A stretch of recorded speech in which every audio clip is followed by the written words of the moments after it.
Hey, welcome. This is Ron Collins, General Manager of the Yellow Springs Nine of the Brewster Baseball Association. And tonight we've got an extremely exciting podcast here. I have the Commissioner, Matt Rectenwald, with me, who is also the General Manager of Las Vegas, and Stephen Lane, our league historian and PR director? Is that your title, Stephen? Yes. And the general manager of the Long Beach Surfers. We are here to have a fantastic conversation. If everyone will remember, the board announced that we would be expanding the BBA from our 30-team configuration to a 32-team configuration. And we, as the board members, with Aaron and Randy involved also, have been spending the past month or month and a half, however long since that point, doing a lot of background work on how this is going to look, how it's going to roll out. And tonight, this is kind of like Selection Tuesday. Although Except in this case, the Knicks don't lose Zion Williamson. Not in this case. We'll see what Yellow Springs loses here. I'm not sure how this is going to work out. The bottom line is we want to talk a lot about expansion here today. We want to roll out what we think is going to happen, and just kind of let it go from there. And it is Selection Tuesday, but probably won't be released until Wednesday or Thursday. So when you're listening to this, it'll be Selection Wednesday or Thursday. How's that? Let me hand this over to Matt. Matt, I want to have you talk about kind of the process we went through and where we're coming out. Obviously, we'll have 32 teams. Maybe talk a little bit about the divisions and how we thought about that as far as numbers and structure is concerned. Well, first and foremost, I think this is probably the largest collaboration of the governing board of all time. I mean, this was months and hundreds of threads, and I mean, we really went after everything and left no details to chance. So since the first round of expansion, it's really been our goal to get the BBA to 32 teams, and that's where we're going to be in the 2040 season. So we will have 32 teams. We did decide to go with 4 divisions of 8 teams each. That allows us to get to our preferred schedule, which is going to be 14 games versus each division opponent, 8 against each outside of the division, and no interleague play. So the only time you'll be playing the other league is when you get to the Landis. There will be 12 playoff teams. There will be the 4 division winners and 8 total wild cards. Again, same setup. The Gagan, the Doubleday, the Cartwright, and the Landis. And then that's basically the setup. Did you guys want to add anything to that before we get to the divisions? Yeah, Stephen, what are your thoughts there? As you recall, we looked at several different organizations, 8 divisions with 4 teams each, and a couple other nuances there.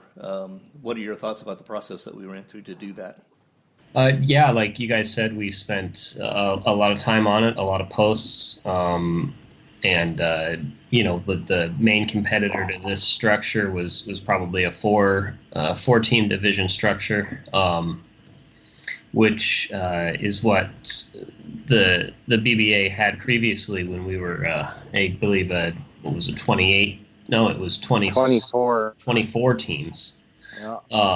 There's merit to that, but ultimately it worked out that we liked the scheduling better with 8-team divisions.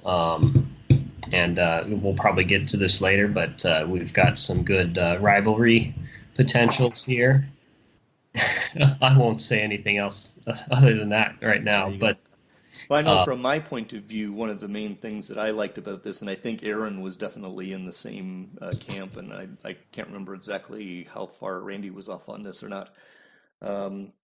It keeps the same basic flow for the playoffs, right? With 12 total teams and the Gagan Doubleday, Cartwright, Landis. That feels like it's such a thing that is so full of BBA-ness that it would hurt my heart to not have those 4 cycles as far as that goes. So I was kind of excited to see that that's where we ended up.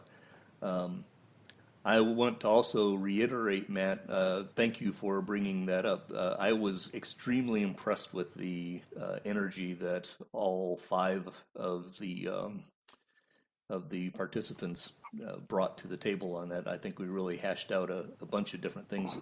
As I recall, the conversation around the divisions, I think it finally boiled down to we just liked the scheduling so much better. Again, thank you for bringing up that extra work that went on, because it was quite a intensive process. I mean, I'm just looking at the thread right now, just so everybody in the league gets a sense of exactly how long we've been kicking this around just to get it right.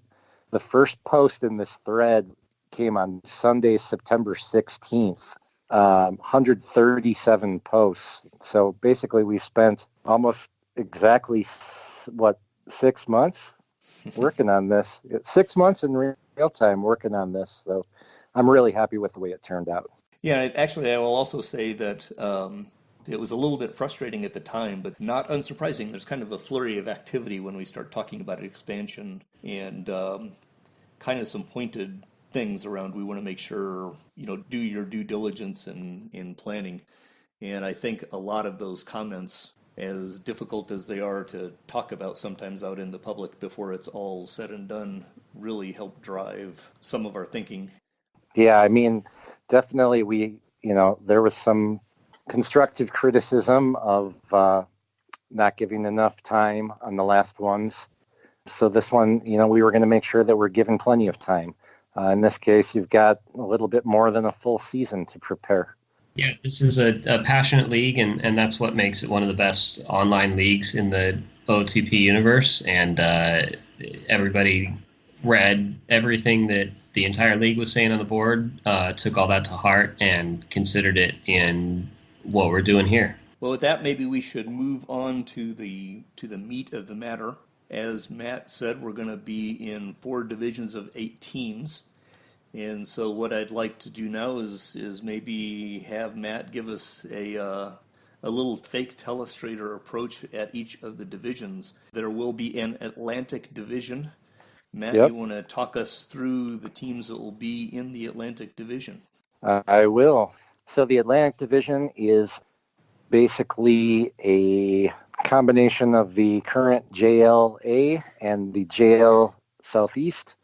We are going to have all 5 current teams from the JLA are in the Atlantic. So Atlantic City Gamblers, you are now in the Atlantic. Brooklyn Robins, the Charm City Jimmies, the mighty Rockville Pikemen, Montreal Blazers, and then joining them will be the Huntsville Phantoms, the Jacksonville Hurricanes. So we've got a nice little 1-2 punch at the top right now with Rockville and Jacksonville, and one other team, which I'm going to hold on to for just a moment. Alrighty. What do you guys think about those 7 teams? What do you think, Stephen? Well, as Matt said right off the top, it's going to be nice to see the fight between Jacksonville and Rockville. Of course, you've got franchises with some great histories in there as well, and you've got some teams that are rebuilding. So it really looks to be like it could be one of the more exciting divisions as it all shakes out. So we did only mention 7 teams, and the reason for that obviously is the 8th team is going to be the expansion team. And Stephen, I'm going to let you go ahead and be the guy who gets to roll out the city. All right. So the first of our 2 expansion teams, this one joining the Johnson League Atlantic, will be based in Charlotte. I almost said Charlottesville because we've the Vills got so many Vills in this division. But no, it's just it's Charlotte, and We mascot to be determined, general manager to be determined, but they'll be joining the Atlantic. And just so everyone knows, we're not going to touch on this too much, but there is a plan as to the GMs for these teams. Best to be kept between us for right now. The advantage of putting out this plan in advance is that we all kind of know what's going to happen. The disadvantage is there's a lot of time before the teams actually take to the field, so the world changes a little bit. You know, this is Aaron's division as one of the board members. I know Aaron is very excited to keep the JLA intact, and I think he feels the history of the Johnson League Atlantic. I think it's kind of cool that we keep that entire collection of 5 teams that have been battling together. Jacksonville's on the Atlantic coast, so that seems like a perfect addition. And Huntsville, as we can maybe talk about later on, could go either here or in another division. I think they fit really well here. I am really excited to see the Rockville-Jacksonville clash in the near term. And when I look at some of the builds and so forth that are going on, Charm City is coming up. Montreal with Kevin and as a new general manager seems to be gaining some momentum again. Joshua is always interesting to watch. And of course, Brooklyn, my God, what is Alan going to do here next? And Vic, new guy in Huntsville, my God, this could be one of the most interesting divisions going forward through this transition that we have. Really exciting division. So yeah, want to move on and talk about the next division, and that would be what we are currently labeling, I guess, the Frontier Division. That would move into what, the Frick League? Is that the Frick now, or is that going to be Johnson? Oh, Johnson. I'm sorry. I knew what I was talking about. That would move from the Frick to the Johnson. Yep. But can I cover myself well enough on that? Yeah. There's going to be some league jumping between franchises here, which is going to be very interesting. Well, let's walk us through it. Let's do it. So you've got the entire current Sun Belt division going into this new Johnson League Frontier. So my Hustlers, the Phoenix Talons, San Antonio, Mexico City, the Geniuses Wichita Aviators, and then we're going to pull 3 teams from the current Frontier division into this new Frontier division. So joining us will be the Boise Spuds, the Calgary Pioneers, and the Edmonton Jackrabbits. So this has all the makings of a really competitive division. I'm personally glad to see an old rivalry between my team and Calgary from way back in the day coming back. Aaron even pointed that out right away. Short term, you've got 1, 2, 3, 4, 5, potentially 6 playoff teams from this year in this division. It's going to be a dogfight. Yeah, the Sun Belt as it is right now is already the most near-term competitive division probably in existence, although the Pacific is trying to give it a run for its money. Adding Calgary, Edmonton is a borderline super team again. Yep. And with both Wichita and Boise as previous expansion teams kind of running side by side, Jeff had Boise kind of on the perch of looking interesting before Dennis French got hurt. The Geniuses plan is in place. What are your thoughts on the Frontier, Stephen? Yeah, I agree with you guys. It looks like a dogfight top to bottom. There's no super teams in here like the Atlantic, and just another exciting division. It's hard to say whether there are super teams in this collection or not, because it's kind of like if you put 4 super teams together, they're all going to win 92 games rather than if you only have 2 of them, one or 2 wins 110, you know. Mm-hmm. So really fascinating division in this case. Let's move on to the Frick League Heartland. And that's going to be yours to roll out, Ron. Well, I guess I'll be happy to take the wand. I'm extremely pleased to see that we're going to retain the entire 5 teams, 5 franchises of the current Heartland division. It's been a great joy to compete with these general managers and these teams. So we will continue to have Des Moines, the Colonels, the Madison Wolves, the Omaha Hawks, Hawk Nation. We've got a little rivalry going on these days between the Hawk Nation and my own Yellow Springs Nine, who will of course be there, and the Twin Cities River Monsters will also be in there, which I have been excited to compete against, and kind of building a rivalry until poor Scott's had a bit of a rugged year this year.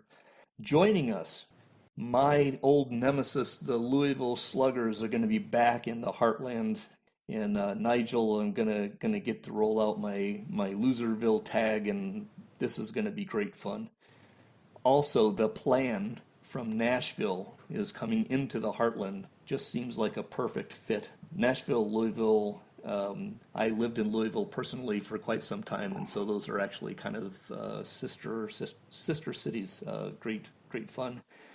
And the 8th member will be the New Orleans Crawdads, which will immediately set off lots of bells and whistles, because I look at what Jim Roberts is doing in New Orleans right now, and I go, oh my God, look at the kids they've got coming up. This is going to be a major team. Maybe not next year, but within 2 years, I think New Orleans is going to be knocking on the door for a major super team. So this could be a very interesting division, and I'm excited to be a part of it. The thing I like about this division right now and kind of moving into the next few years is there's a lot of teams here that are building for the future. And it's going to be really exciting to see how that all shakes out. Whether it be New Orleans, like you said, what did Jim have, like a 25-year playoff run in a row before this recent stretch of rebuilding? He's going to gear up try for another one. Yeah, I haven't had to compete with him yet, but I'm understanding he's pretty good. He is not bad. I had many years of going up against him throughout time. Des Moines has got a group of young players coming up. Madison, never down for too long. Omaha, I'm going to call this year a blip, just like your last year was, Ron. I think that's probably fair. And plus, Joshua is a guy who just has proven that he is not... Justin. Yes, Justin, sorry. Justin, I always mess up Justin and Joshua. Has proven that he's not shy of building something quickly and making things happen. So it's going to be it's fun. And Scott. Yep, Twin Cities is going to figure something out. He had it set up. He had it totally set up. And then you got the Louisville and Nashville, who, it's still to be determined how that's going to all turn out. But yeah, it's a neat division. Stephen, what are your thoughts? Yeah, I like it. If the Frontier is going to be a dogfight right away, we'll probably see the Heartland follow up with their dogfight of their own a couple of years later. And that leaves us to the Frickley Pacific. You want to talk us through that, Matt, or did you want to hand that off to Stephen? Steven's time. All righty.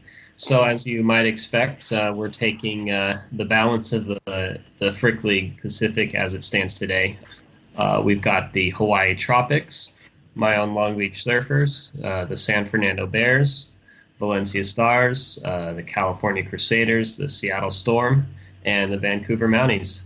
The latter two coming over from the former Frickley Frontier. Rounding out the Pacific, we will have our second and final expansion team. Does Matt, do you want to reveal this one? Or? Yeah, so we're going to, along with Seattle and Vancouver coming in that division, we're going to keep it in the Pacific Northwoods. And Portland, Oregon will be getting an expansion team in the Brewster. That's excellent. That's a city that's near and dear to my own heart, and I look forward to competing against a team from Portland in this new Pacific Division. So what are your thoughts, Stephen, on bringing Seattle and Vancouver and whatever Portland turns out into the mix that is already the Pacific? Yeah, I think that it feels right, having Seattle and Vancouver in the division. It's, obviously we all know that the Pacific has been very competitive this year with California at the top, San Fernando, Long Beach, and Valencia coming seemingly out of nowhere. And, obviously Seattle is great, and Vancouver as well. So it's definitely looks like a strong division, a fun division, and we'll see we'll see where it goes. Matt, what are your thoughts? That's a big time division right there. You're going to have the stronger teams right now. There's going to be an expansion team, so there'll be some feeding there. Definitely be some separation at first. But it's also going to give these teams that are rebuilding, like Hawaii and Vancouver, a little bit more time to build up, and then maybe be able to take advantage of some of these top teams as they go through a natural regression. Very interesting division. Love the layout. I just think it's perfect. I should probably mention in the context of our earlier discussion about how the board went about putting these together. I was actually in my naivete. I can remember sitting down and drawing up a draft of what I thought the divisions would look like given our concept of 4 and 8. And I posted it on the board saying, look, guys, this is just such a natural thing. Look how it's going to look. And then like 15 posts later, it was totally different or quite a bit different, right? And when I look at it after what has come about, I look at it and I go, wow, this is so perfect. And I don't even know why I thought what I did the first time was so perfect. It was a lot of fun watching people talk about why things should move. And So that's the layout. Then there's the question of, so how is the expansion process going to go? So should we jump right in? Yeah, I think now is probably the time, and I'm sure that is high on everybody's mind as far as how the expansion draft might progress and so forth. All right, so it's very similar to the last one. Might be a couple of tweaks here. So the expansion draft is going to occur after the 2039 Landis is complete. Okay, so we're not going to wait until after arbitration. It's going to be right after the Landis. Am I correct in saying that? That is how I think we decided. Yep, that's what I'm seeing. As far as automatic protections, any player with 3 professional seasons or less on draft day will be automatically protected. Okay. How many players can you protect? Each existing team will be able to protect an additional 19 players. So we're talking about probably the majority of your active roster or top prospects. The 2 expansion teams will alternate selecting players in an order determined by random coin flip. So we are going to do an alternate, not a snake. Once an existing team has lost 3 players, no additional selections may be made from that club, and the draft will continue until each existing team has lost 3 players. So if my math is correct, we're talking about 45 players for each expansion team. Yeah, and I think I know that the last expansion we actually had some issues where we didn't have all teams lose 3 players, if I remember right. What are your thoughts on how to protect against that? I think we'll probably set up a spreadsheet or a Google sheet. We'll do it that way. So as I track the picks, then we'll track the teams as well. Because last time that happened because you're doing it inside the game, and the game put a restriction on that we didn't know was there, right? Yep, I want to do it live. I think that's the way to go, is to do it live. So that's the expansion draft. Shouldn't be any big shockers there. It's very conservative. Once again, we're not going to be stocking these teams with heavy top talent. They're going to have to do their diligence by, picking up free agents, working trades, and especially building through the draft. Stephen, what are your thoughts on that? Yeah, I think like Matt said, we're not trying to make it easy for the expansion teams to come out and be successful right away. And as it should be, it's going to be a process of building a team. All right. So I think I'm going to kick it back to you, Stephen. Questions about how the expansion teams are going to be handled when it comes to the AMI draft. All right. So the AMI draft the order of the two teams selecting will be the reverse order of their selections in the expansion draft, and they will receive the first and second picks in the 2040 draft. And then in the following drafts, they will receive slots based on their winning percentages. Right. With the rest of the league. So we're not going to be giving them the whole 3 years of weighted picks. We'll just zero out those years that they didn't participate in the league so that they're not drafting 1, 2 for the first 3 years like we had happen, I think, 2 expansions ago. Yeah, I think that was one of the feedbacks that we got back from the league was most people were completely understanding and expecting that on the expansion year that the expansion teams would get those top picks. But after that, it felt like we were penalizing the poorer teams who would normally be a number 1, number 2 pick instead. So this will be the case of the expansion teams being slotted based on their actual performance. So if they win 70 or 80 games in their first year, then they'll draft up in the 8s, 9s, 10s, wherever they fall out. Right. So they got to go get their Dennis French in the 2040 draft. There you go. And I believe that pretty much runs us through the entire structure of what the governing board has talked through. Is this anything else that I've missed or? No, I think we're good. That is it. 32 teams finally after we're coming up on how many years? 70, 80? Yeah, we're going to be coming up to 70 in a couple of years. So it's wow. That's pretty cool. So 70 more. Here's to 70 more. Here's to 70 more. 70 more with 32 teams.